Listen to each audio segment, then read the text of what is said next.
as the title says, I want to talk about the proper way to view the flood. So, what I'm going to start off by saying is that the flood was not global, and the Bible itself tells us this in at least two different ways. Um, First, if we start with this verse that Hugh Ross mentions when he talks about uh, the New Testament description of the flood, it's a verse in either First Peter or Second Peter, where Peter says that when Yahweh flooded the world, he destroyed the world at that time. Now, what Hugh Ross points out is that in the Greek, when you add this qualifier at that time, what the author is doing is saying that the world that was flooded is the world as it existed to people back then. So it's what they considered the world to be. Now, if you tie this into the Old Testament description of Sodom and Gomorrah being destroyed, when Lot's daughters committed incest with him, if you look at the language of that entire event, the reason why his daughters did that is because they believed the world had ended when Sodom and Gomorrah was destroyed. So if they believe the world ended, what does that mean? That means the world at that time to these daughters of Lot, and perhaps to Lot himself, was a very limited scope of land. It was not global as we consider it to be today. Okay.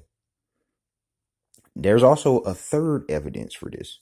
I said at least two. There's a third evidence of this, which is that when the Bible is describing the creation of creation, it's using language taken from paganism. And the language that it's using comes from the founding myth. I refer to this in my first 7 videos. And in the founding myth, you see that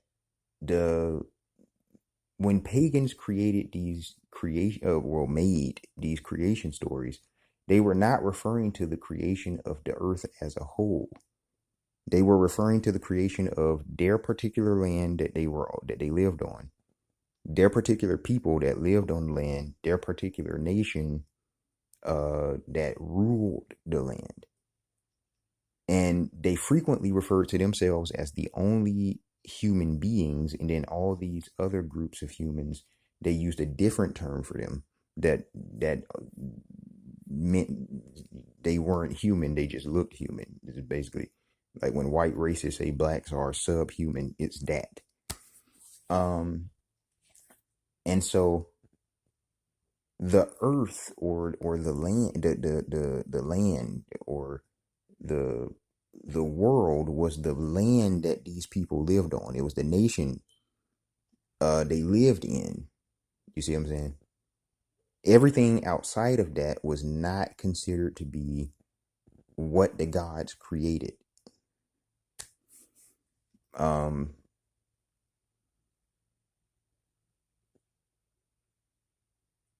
And so what that meant, when you understand this chaos language that I'm talking about in Genesis at the beginning, is that these other human beings were viewed as like chaos creatures, you see.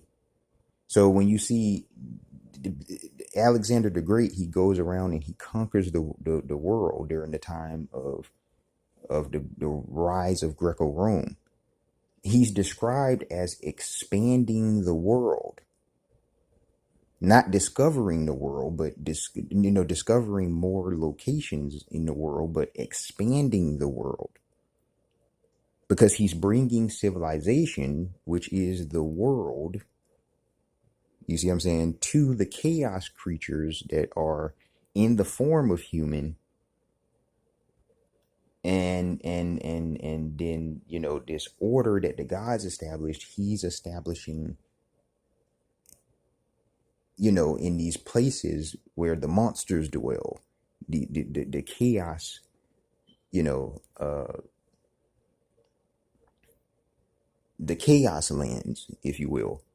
That's also the reason why you see that replicated in fantasy so much, because it's fantasy is a big replication of paganism. But the point I'm making here is that this is the view that the daughters had when they fled to the cave with Lot. They thought the world ended. They said we have to repopulate the human race, and then they commit incest with their dad after they get him drunk. There's a chance Lot didn't necessarily have this limited a view of what the world was, because he understood that Abraham went off in this other location and stuff, and that's, you know, so they were probably significantly younger than him, and that was the reason why they had to get him drunk.